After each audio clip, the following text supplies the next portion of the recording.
Hey, it's Ben Wise from ZOAR Fitness, and today I want to talk about breathing in push jerks. So we got two options of how we could be breathing if we're cycling and doing multiple reps of shoulder overhead, which is typically a push jerk.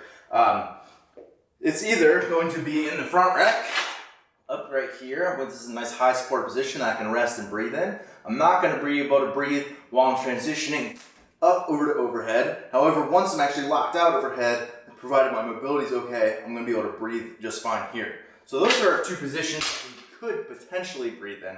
However, they're not both equally good, let's call it. Where if I'm pausing in a front rack, that means I'm having to stop and catch, stand up, and then I'll have to take a breath and then re-dip to drive overhead. Whereas if I'm overhead, I'm already sort of loaded to it in a sense where I can have a single motion and go back overhead, and I can occlude my breathing or hold my breath for just a moment of time, and that allows me to get that quick movement in, and then I can go back to my high support position. And again, provided my mobility is good, I can breathe and relax to a degree in that position when I'm overhead.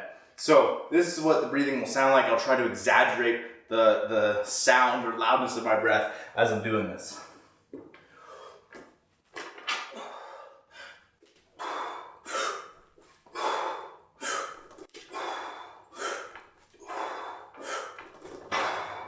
And then as you potentially get more tired, you'll have to switch to a 2-to-1 breath to rep ratio, where now I'm taking a full breath, again, a second one, when I'm overhead. So it'll sound like this.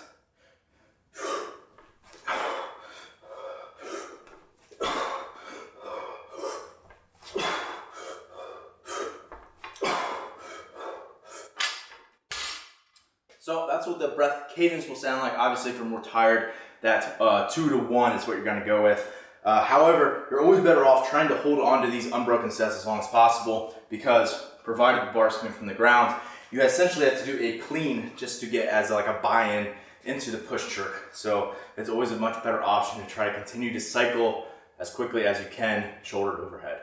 So that's how I would recommend breathing in push jerks.